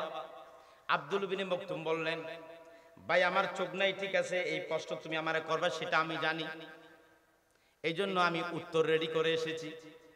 কি উত্তর রেডি করলেন আব্দুল্লাহ বিন মকতুম? বলছে ভাই জিহাদের ময়দানে সকলে তো যুদ্ধ করে না, জিহাদের ময়দানে অনেকে তীরগুলো সংগ্রহ করে জমা করে, জিহাদের ময়দানে অনেকে সৈন্যদেরকে চুকে চুকে রাখে, পাহারা দেয়, গোয়েন্দাগিরি করে, নির্দিষ্ট জায়গায় মানুষদেরকে পাহারা দেয়। জিহাদের ময়দানে অনেকে রন্ধন বিভাগে কাজ করে, জিহাদের ময়দানে বিভিন্ন মানুষ বিভিন্ন ধরনের কাজ করে। ভাই জিহাদের ময়দানে একটা লোক দরকার ইসলামের পতাকা হাতে ধরে রাখার জন্য। ভাই আমার চোখ নাই, কি হয়েছে ভাই? ও ভাই আল্লাহ আমার তো হাত দিয়েছে, আল্লাহ আমার তো পা দিয়েছে, ইসলামের ঝান্ডাটা যদি আমারে দাও, কলেমার পতাকাটা যদি আমারে দাও, ইসলামের ঝান্ডা যদি আমার হাতে দাও, আমি আব্দুল্লাহ বিন মকতুম তো তীর দেখব না, আমি আব্দুল্লাহ বিন মকতুম তো গুলি দেখব না, আমি আব্দুল্লাহ বিন মকতুম তো খাউরে দেখব না, আমি যদি জিহাদের ময়দানে যেতে পারি ইসলামের পতাকা এভাবে করে ধরে রাখবো। সুবহানাল্লাহ। আমার প্রাণ যতক্ষণ পর্যন্ত থাকবে ইসলামের পতাকা মাটিতে পড়তে দেব না। ও ভাই তুমি আমারে মাহরুম করে দিও না, ইসলামের ঝান্ডাটা আমি আব্দুল্লাহ বিন মকতুমরে দাও, আমি জিহাদের ময়দানে ইসলামের পতাকা উড্ডীন করে রাখবো, আর জিহাদের ময়দানে শরীক হব। আমাকে যদি তীর মারে তারা যারা যুদ্ধ করবে ইসলামের পতাকা যিনি ধরবে তারাই তো তীর মারবে, আমারে তীর মেরে এপুর করে দেখ, ফুটা ফুটা করে দেখ, জাল জাল করে ফেলুক, আমারে ছিদ্র ছিদ্র করে ফেলুক, গুলি মেরে আমারে তীর মেরে বল্লম মেরে আমি যার হয়ে যাব, তারপর প্রাণ যতক্ষণ আছে ততক্ষণ ইসলামের পতাকা মাটিতে পড়তে দেব না। আল্লাহু আকবার। হযরত ওমর রাদিয়াল্লাহু তাআলা পারমিশন দিলেন আব্দুল্লাহ বিন মকতুমকে কাদেসিয়ার যুদ্ধে যাওয়ার জন্য। কাদেসিয়ার যুদ্ধের মধ্যে রওনা হয়ে গেলেন। আরে পতাকা যিনি নেই উনি কোথায় তাকে পিছনে না আগে? জোরে বলেন। পিছনের বাইরে বলেন। যুদ্ধের ময়দানে যাওয়ার সময় পতাকা যিনি নেই উনি আগে থাকে না পিছে থাকে? সামনে আছে আব্দুল্লাহ বিন মকতুম, চোখ দুটো নাই, দুইটা চোখ নাই, দুই হাত ধরে ইসলামের ঝান্ডাকে উঁচু করে ধরে রেখেছেন। যুদ্ধ শুরু হয়ে গেল। সকলে কাফেরেরা আব্দুল্লাহ বিন মকতুমকে লক্ষ্য করে যিনি কলিমার পতাকা উড্ডীন করেছে তারে আগে মারবে, ওনারে ফুটা করে দেওয়ার জন্য ছিদ্র ছিদ্র করে গুলি মারতেছে, তীর মারতেছে। ওনার শরীর এপুর এপুর হয়ে যাচ্ছে। যতক্ষণ পর্যন্ত পৃথিবীর জমিনে বেঁচে ছিল আব্দুল্লাহ বিন মকতুম ততক্ষণ কলিমার পতাকা পড়তে দেয় নাই।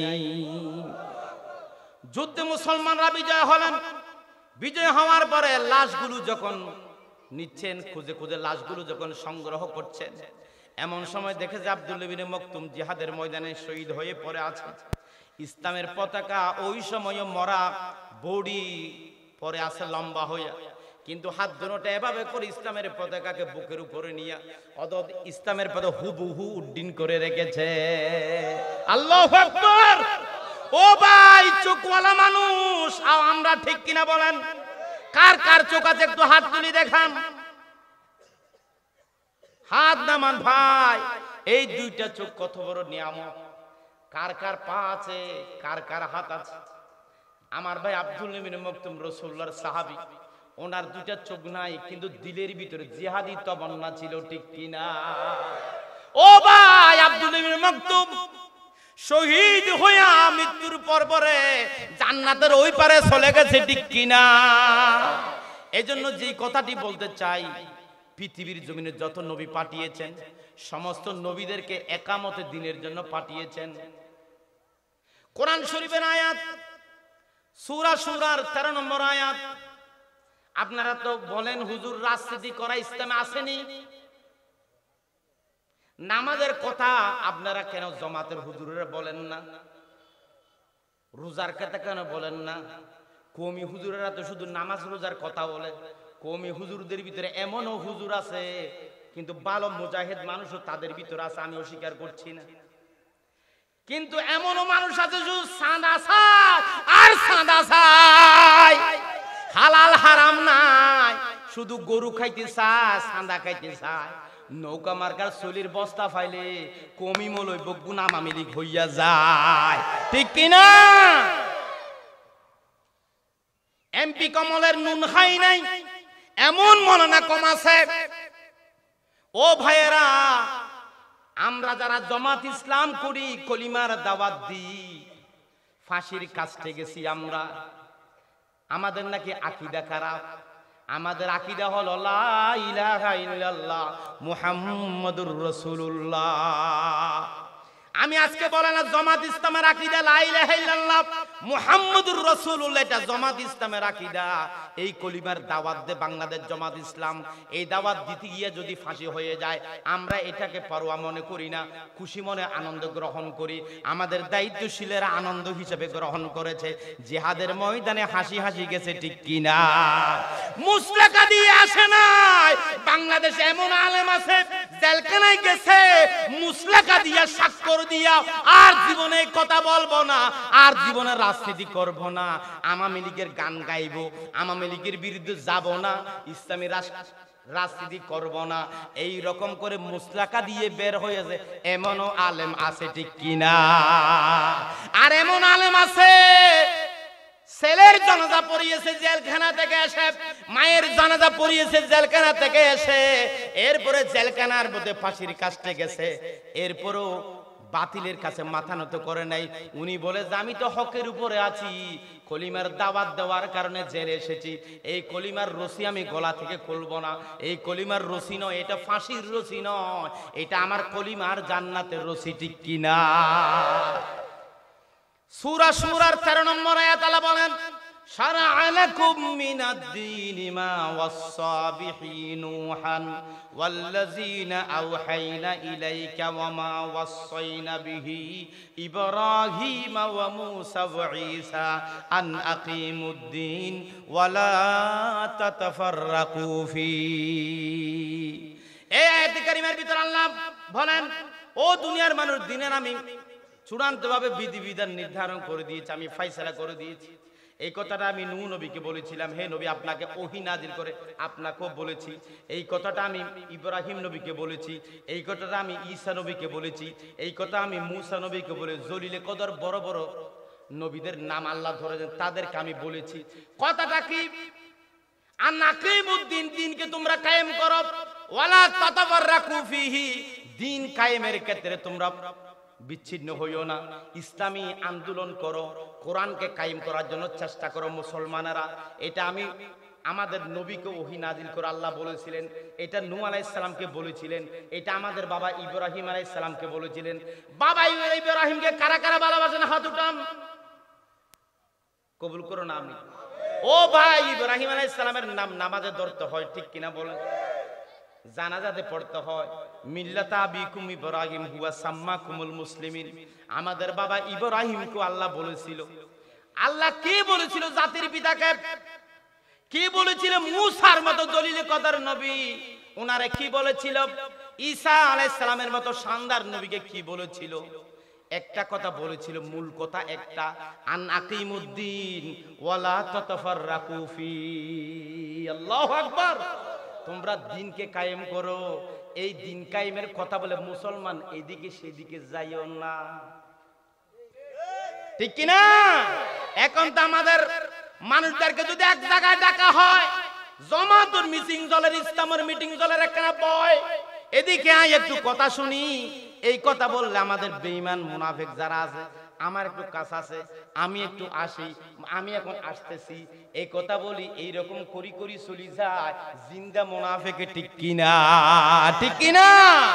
ও ভাইয়েরা, ইসলামের কথা বলে দাঁড়াইয়া যাবেন, ইসলামের কথা বললে কান লাগাইয়া দেবেন, ইসলামের কথা শুনতে হবে, ইসলামের কথা মানতে হবে, ইসলামের পক্ষে থাকতে হবে। কারা কারা রাজি দুহাত তুলি দেখায়।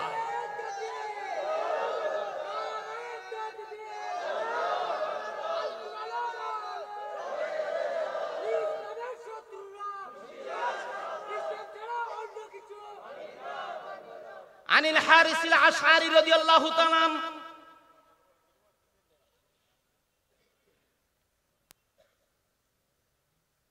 قال رسول الله صلى الله عليه وسلم আনা আমরুকুম বিখামসিন আল্লাহু আমরানি বিহিন্না। আল্লাহ পাক আমারে অর্ডার করেছেন 5টা বিষয়, আমি তোমাদেরকে সেই 5টা বিষয় জানাতে চাই। সাহাবীরা বললেন, ইয়া রাসূলুল্লাহ জানান। 1 নম্বর হলো বিল জামাআ। আমার সাহাবী উম্মতেরা ও দুনিয়ার মুসলমানেরা যেখানে যাও সেখানে একদল হয়ে জামাত হয়ে চলিও। আল্লাহ, এখানে জামাত মানে হলো জামাত ইসলাম নয়, জামাত মানে হলো দল। এটা কার দল? ইসলামের দল। এটা কার দল? মুসলমানের দল। এটা কার দল? এটা হলো আল্লাহর দল, ঠিক কিনা? আল্লাহর দ্বীনের কাজ যারা কায়েম করতে চায়, দ্বীন কায়েম যারা করতে চায়, সেই দল করিও কথা কার? নবীর কথা কার? এটা হাদিস। বিল জামাআত, জামাতবদ্ধ হয়ে চলবে। ওয়াসসামিঈ, এরপরে নেতাদের কথা শুনবা। ভাইয়েরা, মাদির কাটার মানুষের স্পষ্ট করে বলে দিতে চাই, গরদরিয়ার মানুষকে এখন কক্সবাজারের মানুষ বিশ্বাস করে না, আমাদের দায়িত্বশীলরা বিশ্বাস করে না। কেন করে না? আমরাই তো বেঈমান। আমরা ছাত্র শিবিরের গোলাম মোল্লা নজরুল, গরদরিয়ার দুটি ফুল, আমরা তো নৌকার মধ্যে উঠে গেছি গই, ঠিক কিনা? ঠিক কিনা? আমাদেরকে জনগণ ইসলামের পক্ষে ভোট দিয়ে চেয়ারম্যান বানাইছে, চেয়ারম্যানে নিয়া নৌকাতে সরেছি, ঠিক কিনা? আমি চেয়ারম্যানে নিয়া বিএমপিতে সরেছি, ঠিক কিনা? বাইরে এটা হলো বেঈমান, আমরাই তো বেঈমান, ঠিক কিনা? এজন্য রামু কক্সবাজারের মানুষ বলে গর্জনিয়া কচ্ছফিয়ার মানুষের কোনো বিশ্বাস নাই। কচ্ছফিয়ার নুমানেরও দেখো, নুমান আমাদের লোক ছিল, জামাতের লোক, উনি চেয়ারম্যান হইছে, চেয়ারম্যান হইয়া এমপি কমলের ভিতরে ঠোঁটো করছে, ঠিক কিনা? আরে মিয়া, আমি কাউকে ভয় করে কথা বলি না, জীবনের সাথে রয়েছে মরণ, হক কথা বলে যায়।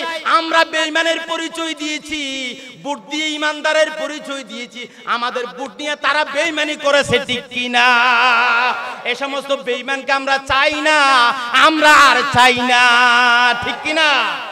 বেঈমানকে চান? ভোট দিবেন ইসলামের পক্ষে, আপনারা আমাদের ভোটটা নিয়ে চলে যাবে অন্য জায়গায়, এটা হবে না।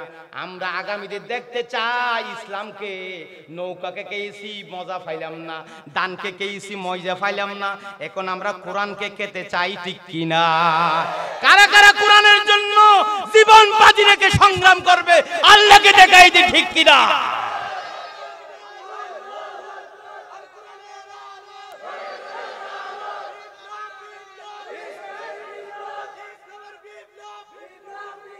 ভাইরা যে কথাটি বলতে চাই, ও ভাইরা তারা ওদিকে কেন গেছে, মন খারাপ করিয়েন না, কেন গেছে? তারা ইসলামকে বুঝে নাই, মানুষের ম্যান্ডেটকে বুঝে নাই।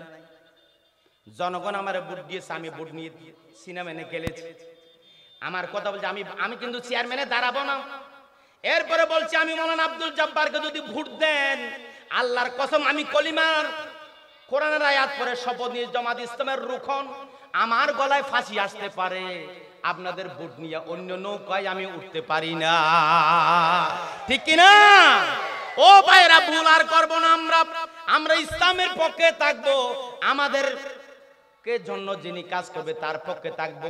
দল যারা পরিবর্তন করে তাদেরকে আমরা ঘৃণা করি, ঠিক কিনা? যারা দল পরিবর্তন করে তারা বেঈমান, ঠিক কিনা? হকের উপরে যারা থাকে তারাই হলো 1 নম্বর ইমানদার, ঠিক কিনা? আল্লাহ রাসূল বলছেন 4টা কাজ, ও মুসলমান যেখানে যাবে এক হয়ে থাকবা, এরপরে নেতাদের কথা শুনবা, এরপরে আনুগত্য করবা, এরপরে প্রয়োজনে কলিমাটা বুকে নিয়ে হিজরত করি চলে যাইবা, তারপরেও অন্যান্য দলের সাঞ্জাগিরি করবা না। খোদায় আর ভিতরে ঠিক আছে, ও দিয়ে কেনা করি এনে তারা পরে মিলি দিতে, ঠিক কিনা? ভিতরে ঠিক আছে বলে, ভিতরে ঠিক ছিল, এই কথা বলছে। উপরে বেঈমানি করতো আব্দুল্লাহ ইবনে উবাই। ও ভাই, রাসূলুল্লাহ সাল্লাল্লাহু আলাইহি ওয়াসাল্লামের পিছনে নামাজ পড়তো। আল্লাহর নবীর প্রত্যেকটা মিটিং এ আব্দুল্লাহ ইবনে উবাই ছিল। আব্দুল্লাহ ইবনে উবাই মারা যাওয়ার পরে রাসূলুল্লাহ জুব্বা খুঁজতে এসেছে। আল্লাহর নবী এক সাহাবী আব্দুল্লাহ ইবনে উবাইর এক ছেলে ছিল মুহাদ্দিস, উনি খুব ভালো নবীজি আদর করতেন, তারে ইজ্জত করে একটা জুব্বাও দিছিল। রাসূলুল্লাহ জানাজায় গেছে, ওমর ফারুক খানি ধরছে, এরপরও জানাজা পড়াইছে, এরপর আবার দাফন করার পরে আবার যখন দোয়া করতে চাই, আল্লাহ ওহী নাযিল করে দিয়েছে, হে নবী 70 বার যদি দোয়া করার কাজ হবে না। বেঈমান তো ফাক্কা বেঈমান আব্দুল্লাহ ইবনে উবাই। এখন প্রশ্ন, এর আগে কেন ওহী নাযিল হলো না? থানি দুর্গিত ওমর এই সময় কেন ওহী নাযিল হলো না? জানাজার আগে কেন নবীরে আল্লাহ সিঙ্গেল দিল না? আল্লাহর হিকমত আছে, নবীরও হিকমত আছে। ওই জানাজার পরে, জানাজা যখন পড়েছে, কাফেররা দেখছে এটা কেমন মানুষ, কত বড় হৃদয়বান মানুষ, যিনি আজীবন দুশমনি করছে মুহাম্মদের পক্ষে, মুহাম্মদের বিরুদ্ধে দুশমনি করে আসছে, মুহাম্মদ তার জানাজা পড়েছে, এটা কেমন দয়ালু মানুষ, কত বড় হৃদয় হলে এরকম করতে পারে। 1000 মানুষ এই দৃশ্য দেখে মুসলমান হয়ে গেছে। আল্লাহ জানতেন কতজন মুসলমান হবে, 1000 কতজন হবে, 1000। আল্লাহর নবীও সেটার জন্য পলিসি অবলম্বন করেছিলেন। জানাজার পরে 1000 মানুষ মুসলমান হয়েছে। বাইরে যেই কথাটা বলতে চাই, প্রয়োজন হলে ঈমান নিয়ে দেশ থেকে চলে যাব, এলাকা ছেড়ে চলে যাব, তারপরও অন্য দলে উঠা যাবে না, ঠিক কি না? এরপরে হলো ওয়াল জিহাদ ফি সাবিলিল্লাহ। 5 নম্বর হলো ইসলামী আন্দোলন করা, জিহাদ করা, আল্লাহর পথে জিহাদ করা। আল্লাহর পথে কি করা? ওয়ামান খরাজা বিনাল জামাআতি কিদা শিবিরিন ফাকাদ খালা বিকাতাল ইসলাম মিন উনুকি। কেউ ইসলামের দাওয়াত পেয়ে ইসলামী দল করার পরে কেউ যদি ইসলাম থেকে এক বিগত সরে যায়, সে তার গলা থেকে কলমার রশি খুলে ফেলেছে। ইল্লা আন ইউরাজা, সে যদি ফিরে আসে তাহলে অসুবিধা নাই। ও ভাইরা, আমার বড় মন খারাপ করিয়েন না ভাই, যে কথা বলতে চাই, আপনাদের নেত্রী পালাইছে, আপনার এমপি পালাইছে, ভাই আপনি আসেন, জামাত ইসলামের দরজা খোলা, আপনি জামাত ইসলামে আসেন, ইসলামের দরজা বন্ধ নাই, আপনি তওবা করে আমাদের কাছে ফিরত আসেন, আমরা একসাথে জানাজা পড়ি, আমরা একসাথে সমাজে থাকি, আমরা আপনাদেরকে বিতাড়িত করতে চাই না, আমরা আপনাদের ঘৃণা করি না, আপনাদেরকে আমরা বের করে দিতে পারি না। আমার নবী বের করে দেই নাই, আমার নবী ঘৃণা করে নাই। আল্লাহ বলছে মাফ করে দাও, ইসলামী আন্দোলন যারা করি আমরা মাফ করে দিব। তোমরা আমাদেরকে ঘরে ঘুমাইতে দাও নাই, আমরা তোমাদেরকে ঘরে ঘুমাইতে দেব। ভাই আসো, ইসলামের দরজা খোলা, দরজা খোলা। আল্লাহু আকবার। বাইরা রাসূলুল্লাহর সাদাকা হত্যা কিছু করেছিল ওয়াহাশী। ওয়াহাশীকে নবীজি ক্ষমা করেছিলেন, কিন্তু রেড সিঙ্গেল দিয়েছিল ওয়াহাশীকে, যেখানে পাও সেখান থেকে মরা এবং জীবিত নিয়ে আসো। ওয়াহাশী যেভাবে হোক ইসলামের কথা শুনে রাসূলুল্লাহর দরবারে এসেছে।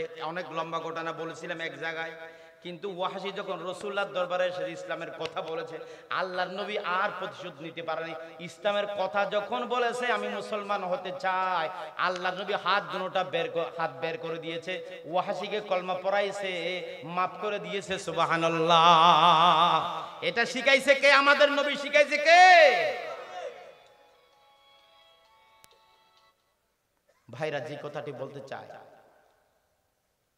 ওমান দাআ বিদাওয়ালিল জাহিলিয়া, কেউ যদি জাহিলিয়তের দিকে আহ্বান করে, জাহিলিয়তের দিকে, ইসলামের বিরুদ্ধে, মানব রচিত মতবাদের দিকে কেউ যদি মানুষকে আহ্বান করে, ওমান দাআ বিদাওয়ালিল জাহিলিয়া ফাহুয়া মিন জুসা জাহান্নাম, তার ঠিকানা হলো কোথায়?